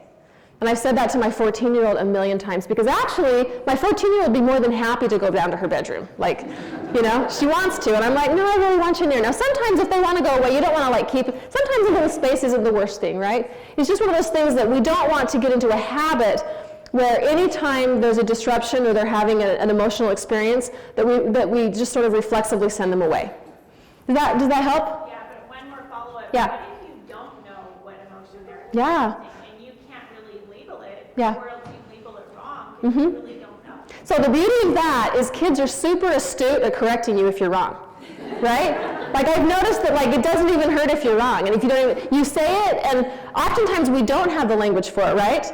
But there's nothing wrong with guessing and then going, no, I'm not upset because Lincoln did this, I'm upset because you wouldn't let me eat dessert after dinner. And you go, oh, okay, so you're really, really frustrated because I wouldn't let you have dessert, and so that makes you really, really sad. And I understand why you're sad, because of course you want dessert, but the bummer thing is that you don't get dessert because you didn't eat dinner, and it's never okay to kick your brother, right? So you kind of like loop it back around to the behavior is not okay, right? We don't want to become these parents that like anything goes, right? But we do want to help them understand. We're trying to give them a language. We're trying to mirror for them what's going on, while also sort of setting the standard of what's not acceptable, right? Because you're not doing your kids any favors by letting them sort of behave any way they want. We're trying to help them understand how to regulate themselves. And we can't do that, of course, if we freak out and we're yelling at them, right? You know, there's nothing worse than like whacking the kid, like, don't hit your brother, you know, right? And we do that emotionally sometimes too, like, don't yell, and we're yelling, right? So, right there. Is it constructive to give them an alternative? And say, okay, you're frustrated, but kicking your brother is not the way to release that. But, I mean, the kid still needs a release. Sure, yeah. Is it okay to give them an alternative? Absolutely. How about you do this instead? Absolutely. What you're doing there is you're just, you know, you're validating the reality of what their emotion is. And if you can help them channel that into something that's acceptable, absolutely right. Because sometimes they have a lot of pent-up energy and emotion. And there's nothing wrong with that. The foundation of what we want to do as parents is we want to validate what they're experiencing and reflect their emotions. Validation and reflection, validation and reflection. I think that all the time, validation and reflection. That's what we're trying to do. Yeah? I'm sorry, thank you. Yeah, so to move back, she said, I should have repeated the question originally, is it okay to give an alternative behavior, like an idea of an alternative behavior in place of the unacceptable behavior in a parenting situation? Yeah, does that make sense? Sorry about that, yeah. Okay, I have some questions here. Are there any others that, Okay, so I was being totally honest about my family. One of my kids, if I said, you're feeling really frustrated right now. Yeah, so mom. And then I say, but we want you to stay here. Then I would have another kid clip in and say, no, we don't. yeah. Yeah.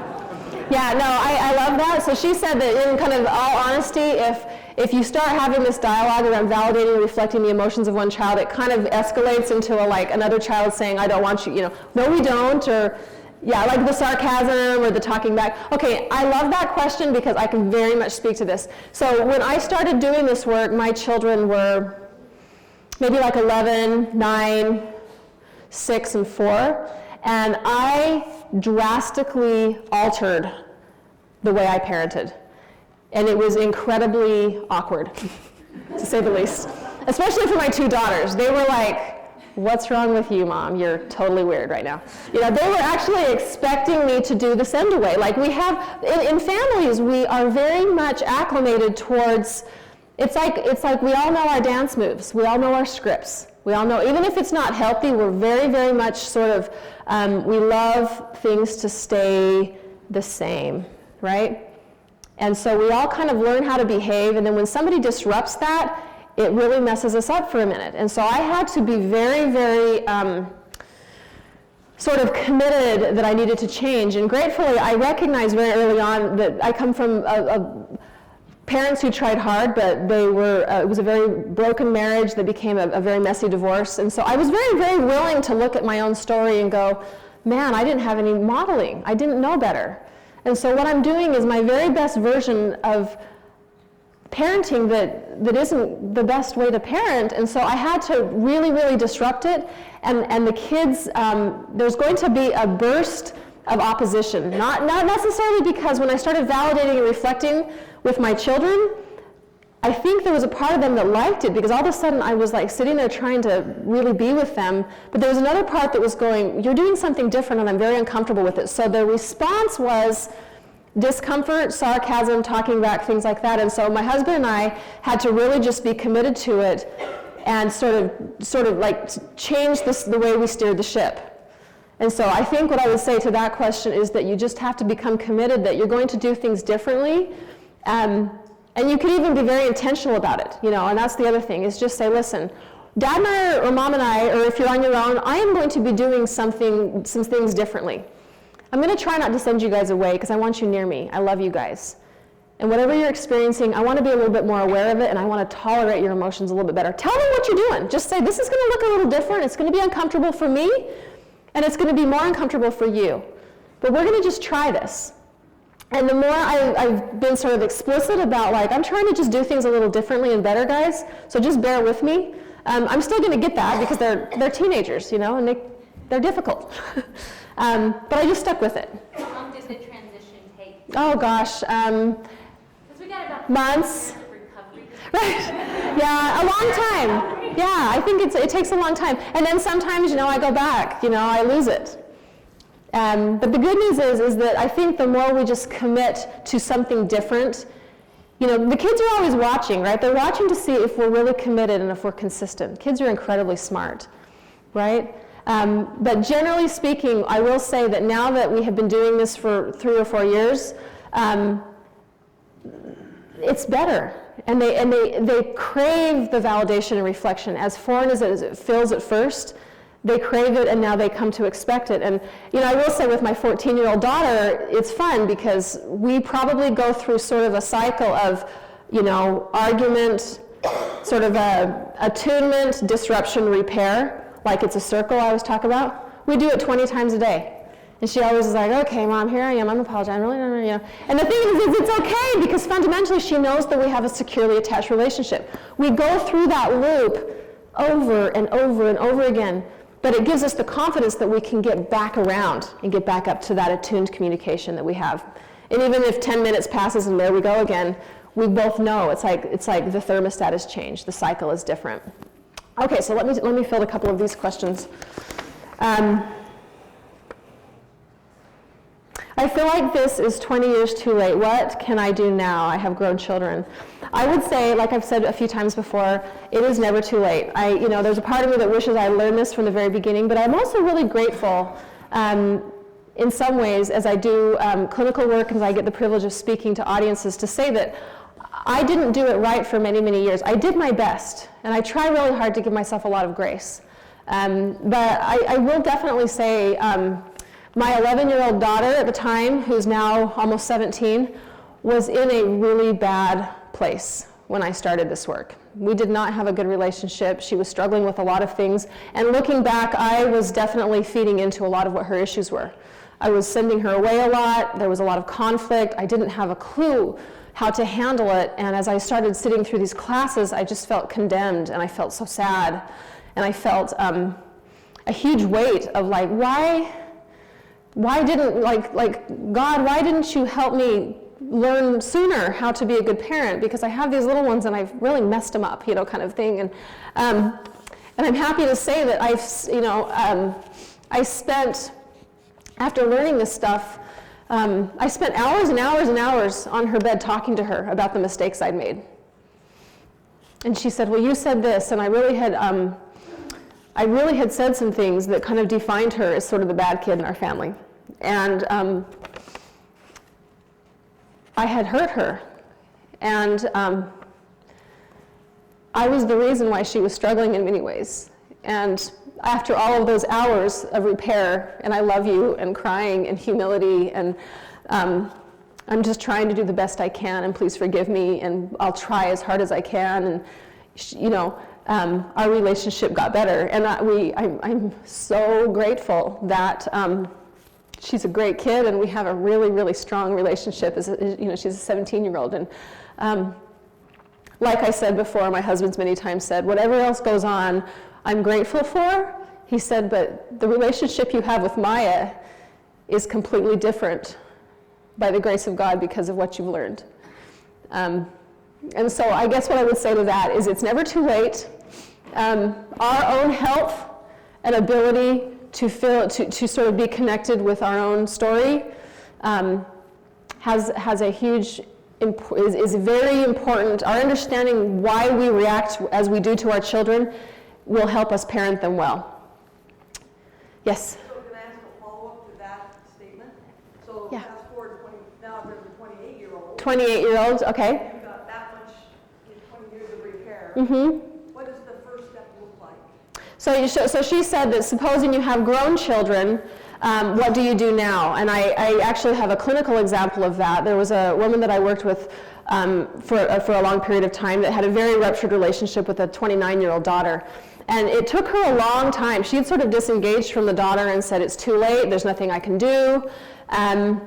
And as time went by and she worked through her own healing of what had brought her to the place that she had disengaged with the daughter, it was a lot of her own life story that had kind of unfolded as we learned together about why everything had happened as it had that kind of disconnected her daughter. In other words, in the beginning it was all her daughter's fault, and then as the more she learned and grew, she came to recognize that that she was an agent, and that she also, not only do we as parents have a huge impact on their development and also on some of the struggles that they have, but we are like the 1,000-watt light bulb that can heal them. And so what she did, she came back, this was out of the blue. It was like she went from this will never happen. She came back and she said, I'd had a 3-hour conversation with my daughter in the Costco parking lot, and I told her how much I loved her, how sorry I was for some of the things I'd said, and that I wanted to start having a new relationship with her. And for her, it was a miracle. So I would say it's going to be different in every relationship. Oftentimes it has to do in some ways with the competence of the other party, right? Some may not be prepared or willing, and they may take your offering and shun it, or and so you have to sort of be discerning of their ability to receive. But if you feel like there is the capacity for healing there and that they're waiting for it, to be very explicit about what you have learned and how you would like things to be different. And even, the power in the healing story with my daughter has everything to do with my ability to say, I'm sorry. Like, man, I was doing the best I could, and I wasn't doing some of the things that I should have. And she, as children, we are the sons that they revolve around. They need us, they want us, right? And very forgiving most of the time, I think. Okay, a couple more, and I know we're low on time.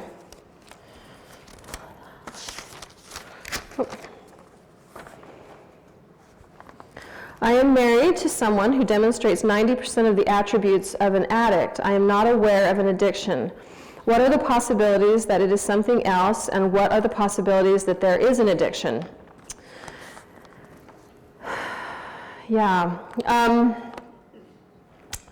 That's a tricky question, because like I said before, a lot of the characteristics of the brain of somebody who struggles with an addiction, there may not necessarily be an addiction. It could be an avoidantly attached person can also just have a significant history of developmental trauma. And so they adapted at a very early age in a way that helped them become safe, meaning that they learned to disengage from close, intimate relationships, and they learned that being vulnerable in relationships was not safe. And at one point in time, that was probably a really good idea and very protective. But the problem with that is that when we sort of gain characteristics like that in the brain, our brain doesn't have the ability to sort of recognize an expiration date, and so we carry that into our current relationships.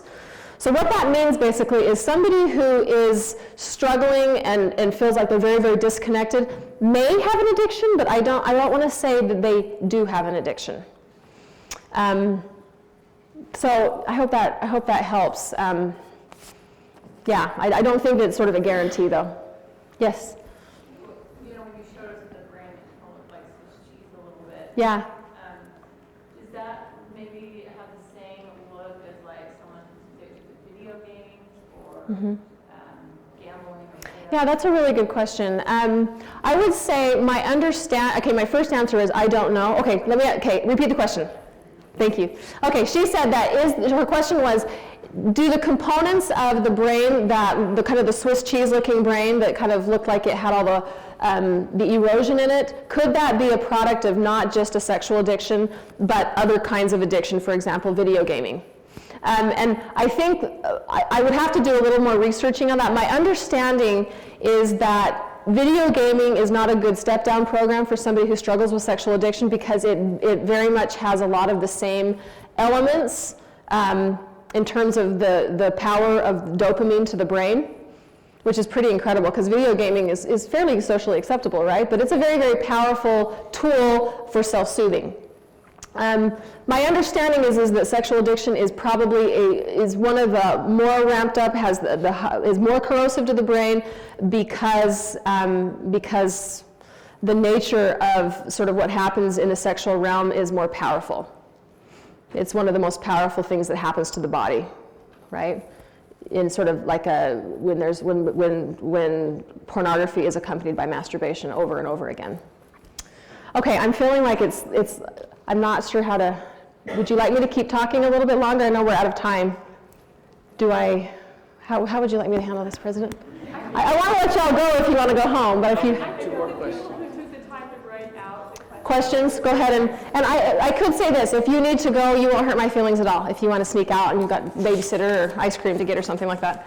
Okay, how do you help a spouse who struggles with emotional intimacy?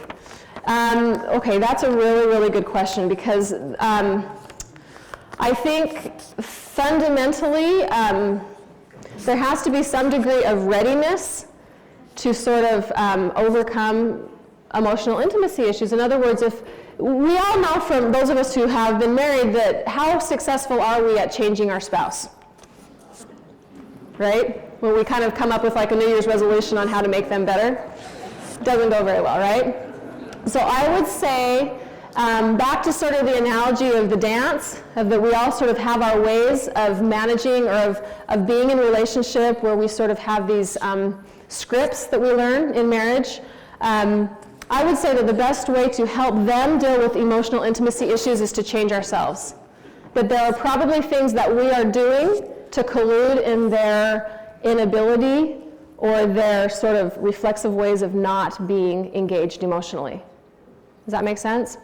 So, if that doesn't make sense, I'll say it this way. What we can do is we need to do something different ourselves, right? We need to assert what we need in the relationship and sort of have the identity development ourselves to say, I love you enough that I want more of you to show up in our marriage.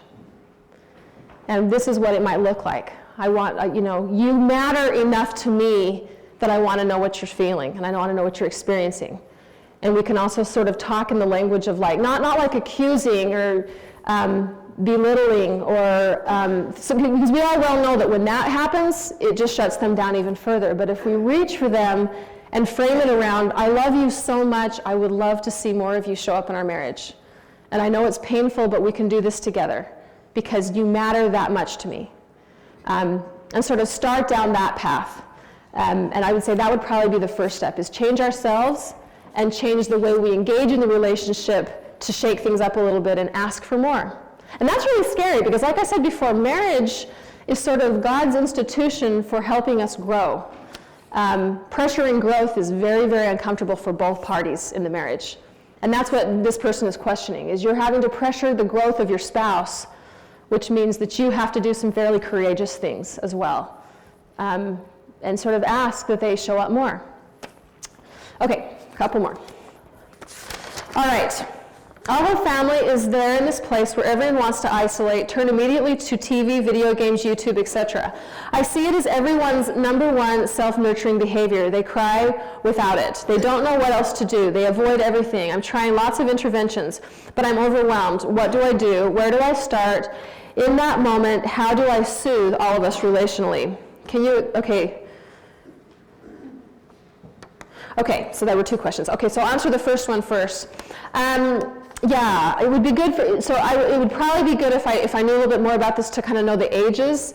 I think sometimes we do get, so I think our kids, I don't know about over on this side of town, but ever since they sort of introduced like that everybody has their personal school-issued device, it's gotten a lot worse because it's at their fingertips all the time, right? So I would say the first thing that I would recommend is taking one-on-one time with your children. That right there is a big deal, I think. So in other words, if you're just going to try to cut everything off cold turkey, you're going to have like a military coup in your house, and it's not going to work out very well, right? So you can't do that necessarily. But I would say if you can carve out time with each child every week where you are developing a relationship with them, that will help, okay? I would also say there just has to be a lot of intentional parenting going on, and I know that's really, really tricky. And I'd also say that some of the media is okay. We're in a world where we have to. It's like you can't cut it off completely because it's here. But make sure you're doing a lot of intentional parenting. I would say one-on-one time. I have one client who has 4 young children, and she gives 10 minutes a day to each child. She calls it special time. And that's one-on-one time where she does whatever they want to do. So she plays Barbies with one of them, and she, plays blocks with the other. And so that's kind of her way to do it. I think that it does have to. I think you have to steer the ship slowly. Like it's a hard thing to transition away from when everybody learns that. And then the other piece I would say to answer this question is when you notice that they're soothing themselves by video games, as a parent, to just be mindful of that and say, hey, what's going on? Let's talk about what happened at school today. Recognize that what they're doing and call it for what it is. Say, if you're feeling sad and upset, let's not turn the TV on. And a lot of times we as adults do it. Right, we don't even realize we're doing it, but we're stressed out, and we sit down and we turn the TV on. In and of itself, that's fairly value neutral until we start recognizing that that's what we do instead of connecting.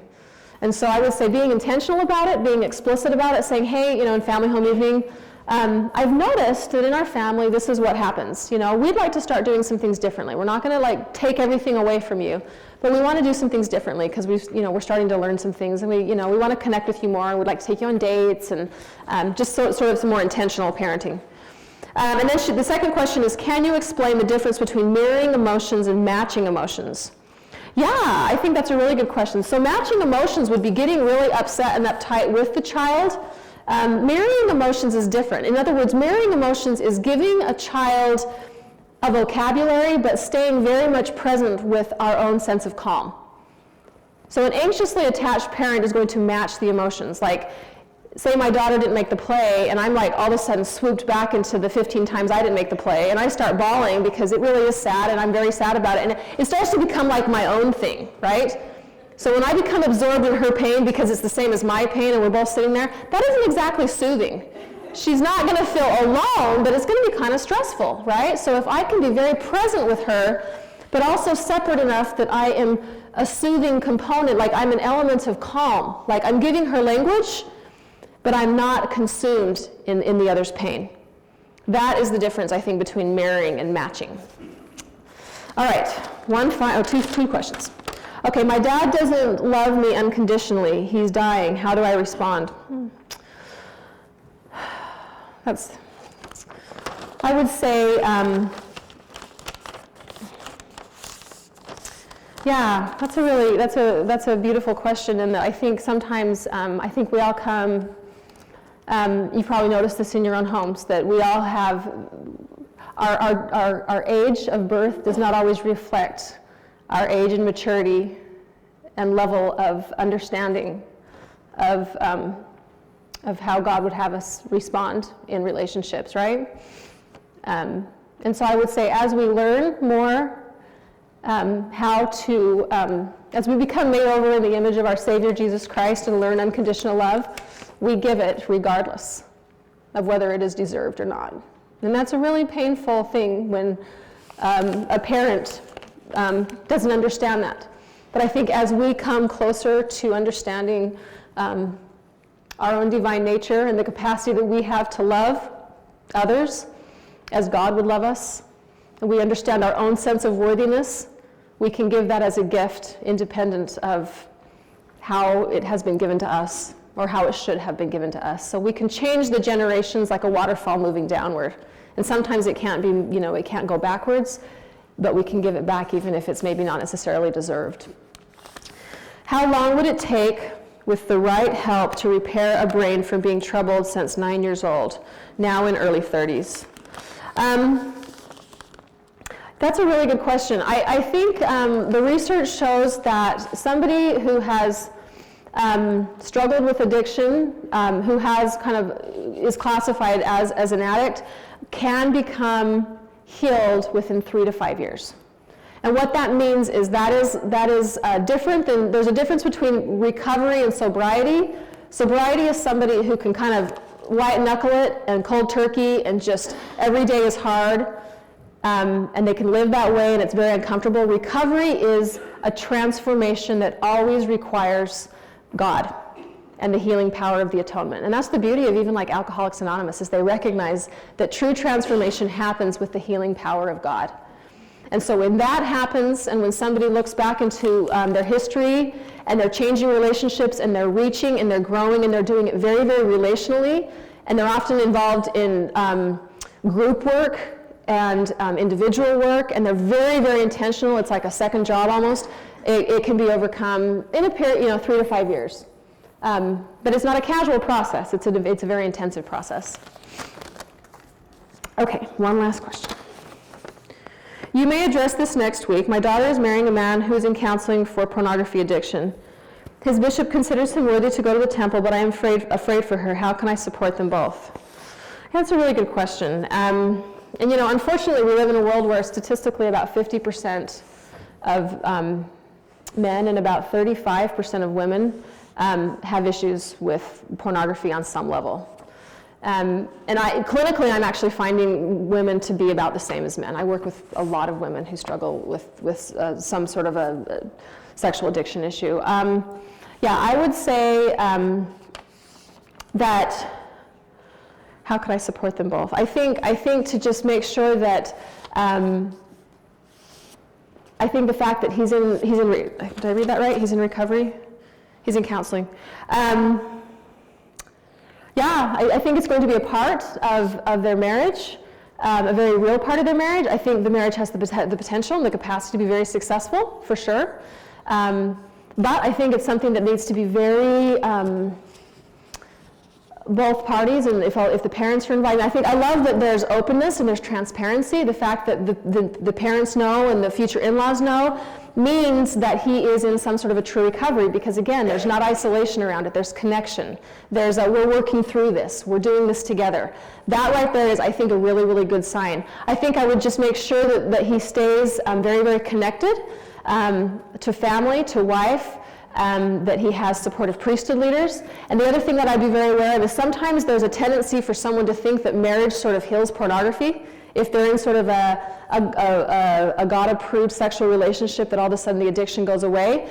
Sometimes that works for a few months, but inevitably, like the slings and arrows of life will swoop in, and they will, it's going to be something that they're going to have to be very, I keep saying this word, but it's true, is they're going to have to be very intentional about making sure that when they get into like the first job or the transition with a new baby, that everybody is aware that this is something that is going to be, there's going to be the possibility of a heightened, it could return. Just meaning stay connected, be talking about it, be transparent, and just a lot of support. Because you remember, addiction happens when there's isolation. And so if there's a lot of openness and support and love, and I would just also say that make sure the wife has a really good, strong, supportive network, because sometimes there's a sense, I've definitely seen this, that sometimes the spouse, not necessarily the wife or the husband, they feel some sense of loyalty that they can't have a support network because it's sort of betraying of the marriage. And that's not healthy, because they need a support network too. They need to feel that they have a support around what they're working through, if he tends to dip. and have struggles. But I wouldn't say it's like all is lost. It definitely makes the marriage, it's going to make the marriage more complex. But I definitely think it can be successful.